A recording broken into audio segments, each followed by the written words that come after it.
tanggal 14 Agustus 1945, Jepang menyerah tanpa syarat kepada sekutu. Berita tentang kekalahan Jepang tersebut sangat dirahasiakan oleh Jepang. Bahkan semua stasiun radio disegel oleh Jepang. Tetapi ternyata siaran tersebut tertangkap di Indonesia dan didengar oleh Sultan Syahrir.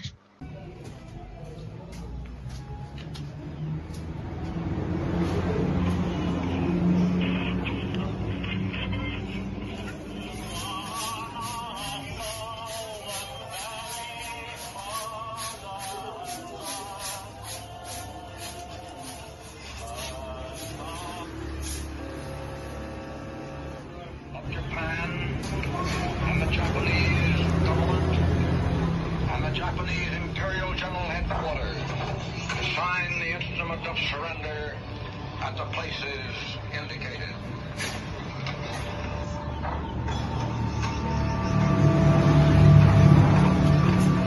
Setelah mendengar berita kekalahan Jepang, Sultan Syahrir memberitahukan pemuda lainnya. Wahai golongan muda, saya mendapatkan kabar yang menggembirakan untuk seluruh rakyat Indonesia. Saya mendapatkan informasi dari radio bahwa Jepang telah kalah oleh sekutu. Jadi Indonesia sekarang ada di abad kekosongan. Kalau gitu, kita harus mendesak golongan tua untuk segera memproklamasikan kemerdekaan. Benar sekali, kita harus memanfaatkan momen ini. Benar sekali, Bung. Kemerdekaan adalah hak rakyat. Mari kita meminta Soekarno dan Muhammad Hatta untuk segera memproklamasikan kemerdekaan. Tepat sekali. Mari kita pergi ke kediaman Soekarno untuk mengabari hal ini. Pada tanggal 15 Agustus 1945, Sultan Syahrir dan Hoirul Saleh menuju kediaman Soekarno. Ada maksud apa saudara-saudara datang kemarin? Saya mendengar berita dari radio bahwa Jepang telah kalah oleh sekutu. Maka kami golongan muda ingin meminta golongan tua untuk segera memproklamasikan kemerdekaan Indonesia secepatnya. Kita tidak bisa begitu saja memproklamasikan kemerdekaan Indonesia. Kita harus membicarakan rapat dalam PPKI. Kita tidak mungkin membicarakan ini dalam rapat PPKI karena PPKI dibuat oleh Jepang. Bukan begitu. Kita memang seharusnya membicarakannya dalam rapat PPKI. Karena PPKI adalah badan yang mengurus persiapan kemerdekaan Indonesia. Apakah kita harus menunggu janji Jepang untuk memerdekakan bangsa ini? Jepang sendiri bahkan telah kalah dan menyerah tanpa syarat kepada sekutu. Karena saudara-saudara, kekuatan segelintir ini tak mampu mengalahkan armada perang milik Jepang. Tetapi kalau kita segera memerdekakan bangsa ini, maka kita juga akan segera mengakhiri penderitaan rakyat.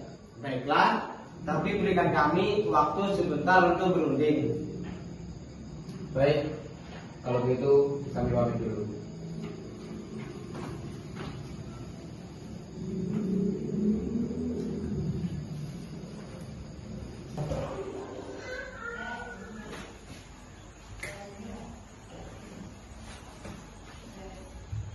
Gimana nih Bung, golongan muda sudah menurut kita untuk segera memproklamasikan kemerdekaan. Tapi kita tidak boleh gegabah, Bung. Kita harus mempersiapkan dengan matang. Saya setuju. Menurut saya yang terpenting adalah menghadapi sekutu yang hendak menguasai negeri ini kembali.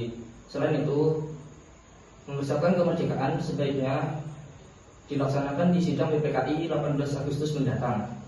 Lalu bagaimana dengan pendapat golongan muda? Apakah kita abaikan saja? Ya, bagaimanapun kita abaikan saja. Kalau tidak, bagaimana jika semuanya berantakan? Baiklah, kita semua sudah sepakat. Ya. Setelah beberapa kesepakatan tercapai, keesokan harinya, pada waktu subuh, Sultan Syahrir melakukan rapat lagi bersama golongan muda yang berencana untuk mengusingkan Soekarno dan Hatta ke Rengas Dengklok. Kami bermaksud untuk membawa Anda ikut kami untuk menuju ke tempat pengasihan.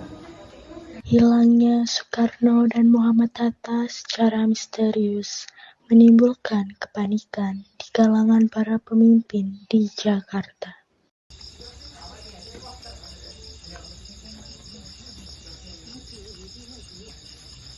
Apakah kalian tahu keberadaan Soekarno dan Bung Hatta? Maaf, saya tidak tahu, Bung. Kalau kalian tahu, beritahu kepadaku. Aku akan menjamin keselamatan mereka berdua ketika mereka kembali ke Jakarta. Aku juga memberikan jaminan bahwa proklamasi kemerdekaan akan diumumkan pada tanggal 17 Agustus 1945. Baiklah, tempatnya berada di Rengas Dengklok.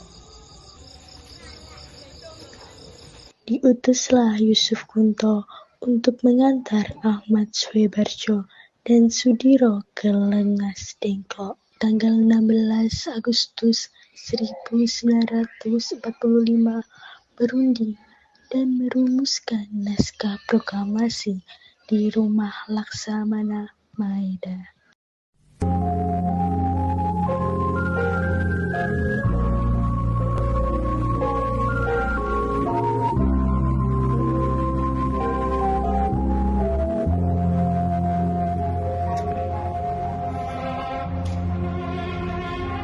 Proklamasi. Kami bangsa Indonesia dengan ini menyatakan kemerdekaan Indonesia. Hal-hal yang mengenai pemindahan kekuasaan dan lain-lain diselenggarakan dengan cara seksama dan tempo yang sesingkat-singkatnya. Jakarta, 17 Agustus 1945. Atas nama bangsa Indonesia, Soekarno-Hatta.